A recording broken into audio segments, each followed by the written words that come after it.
Welcome to our channel. ఈరోజు ఇల్లు ఇల్లాలు పిల్లలు serial latest episode second part అయితే చూసేద్దాం. నర్మదా సాగర్ అయితే హాస్పిటల్ నుంచి ఇంటికి వస్తారు.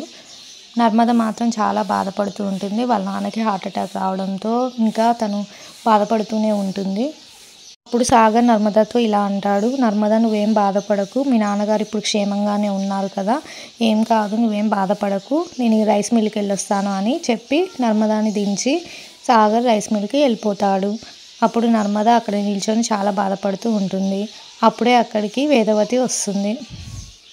వేదవతి నర్మదని చూసి ఇలా అంటుంది, అప్పుడే నీ ఆఫీస్ అయిపోయిందా నర్మద, అప్పుడే వచ్చేసావేంటి, అత్తయ్యని చూడబుద్ధి అవుతుందా, అంత త్వరగా వచ్చేసావు ఈరోజు అని అంటుంది. అప్పుడు నర్మద వేదవతి వైపు చూసి చాలా బాధగా ఏడుస్తూ ఉంటుంది. అప్పుడు వేదవతి ఒకసారిగా షాక్ అయ్యి, ఏంటి నర్మద, ఏమైంది ఎందుకు ఏడుస్తున్నావు అని అడుగుతుంది. అప్పుడు నర్మద చాలా ఏడుస్తూ ఇలా చెప్తుంది, మా నాన్నగారికి హార్ట్ అటాక్ వచ్చింది, ఇప్పుడే హాస్పిటల్కి వెళ్ళి వస్తున్నాను అంటుంది.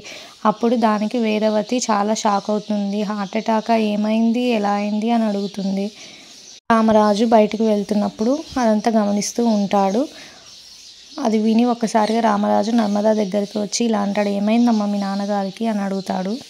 అప్పుడు నర్మద ఇలా చెప్తుంది, మామయ్య గారు మా నాన్నగారికి హార్ట్ అటాక్ వచ్చింది, ఇప్పుడు క్షేమంగానే ఉన్నారు, ఇప్పుడే చూసేసి వస్తున్నాం అని అంటుంది.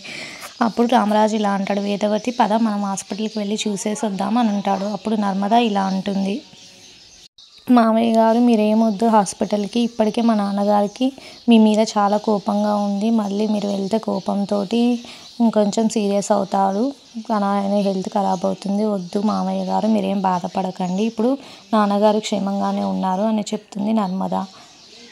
అది అలా అంటావేంటమ్మా, చూసి రావాలి కదా, ఎంతైనా ఇలాంటి కష్టాల్లో ఉన్నప్పుడే వెళ్ళాలి అని రామరాజు అంటాడు.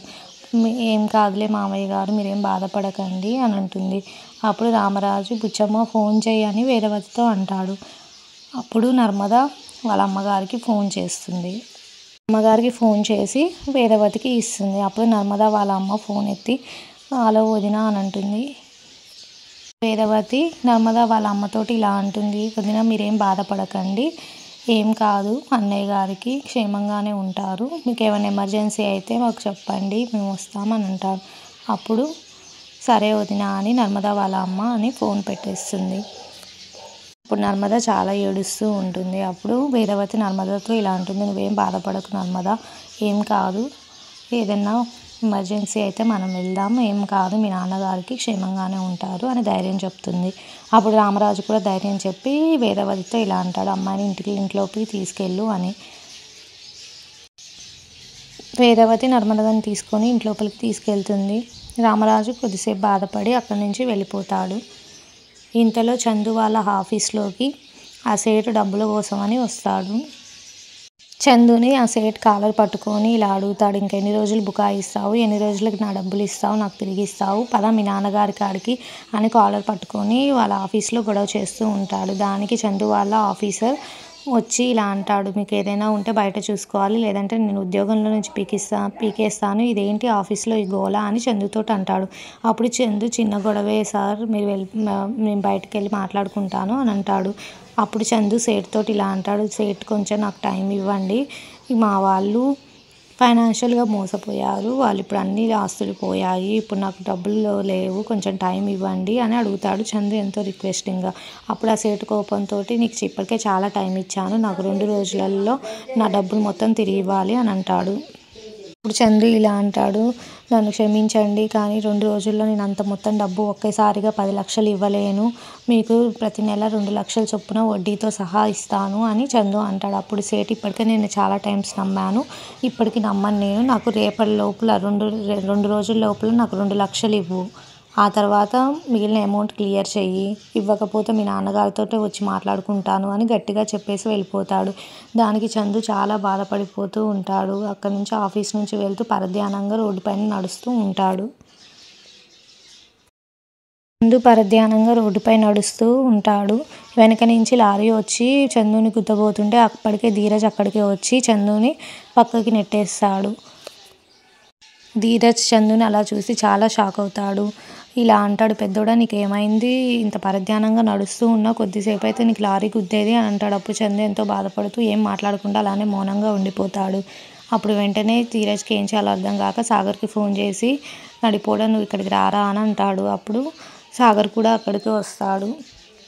సాగర్ కూడా అక్కడికి వచ్చి ఇలా అంటాడు చందుతోటి, ఏమైందిరా అన్నయ్య, ఏమైంది, ఏం జరిగింది, ఎందుకు నువ్వు ఇంత పరధ్యానంగా ఉన్నావు, నీకు లారీ గుద్దపోయిందని తమ్ముడు చెప్పగానే నేను చాలా షాక్ అయ్యాను, ఎందుకు ఇలా ఉన్నావు, ఏమైంది అని అడుగుతూ ఉంటాడు సాగర్.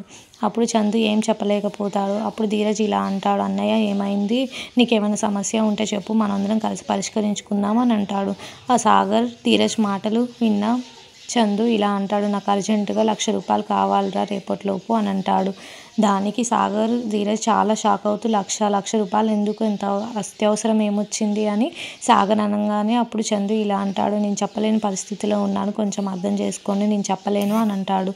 ఎంత అడిగినా చందు నోరు విప్పడు. దానికి సరే అని ధీరజ్ అంటాడు. అప్పుడు సాగర్ ఇలా అంటాడు, ఇప్పటికిప్పుడు 1,00,000 రూపాయలు అంటే నీకు తెలిసిందే కదరా, నాకు నాన్న 100 రూపాయలు అడిగినా నాన్నే ఇవ్వాలి, నా దగ్గర అయితే లేవు, డబ్బుల విషయంలో అయితే నేనేం హెల్ప్ చేయలేను, నీ బాధనైతే పంచుకోగలను అని అంటాడు సాగర్. అప్పుడు ధీరజ్ ఇలా అంటాడు, అన్నయ్య నువ్వేం బాధపడకు, నేను 1,00,000 రూపాయలు ఎలాగోలాగో సెట్ చేస్తాను, నువ్వైతే బాధపడకు, ఇలా ఉండకు పరధ్యానంగా అని అంటాడు.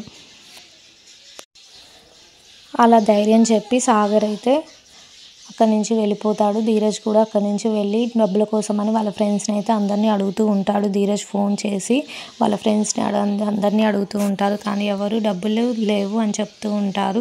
ఒక ఫ్రెండ్ని కలిసి అడుగుతూ ఉంటాడు, కానీ ధీరజ్కి అయితే డబ్బులు ఎక్కడి నుంచి తేవాలనో కూడా అర్థం కాదు. కానీ వాళ్ళ అన్నయ్యకి మాత్రం అలా జరిగేసరికి ఎలా అయినా డబ్బులు ఇవ్వాలి, అన్నయ్య బాధను ఎలా అయినా తీర్చాలి అని అనుకుంటాడు ధీరజ్. ఇది ఇవాళ ఎపిసోడ్ అండి. మరిన్ని అప్డేట్స్ కోసం మన ఛానల్ని అయితే సబ్స్క్రైబ్ చేయండి.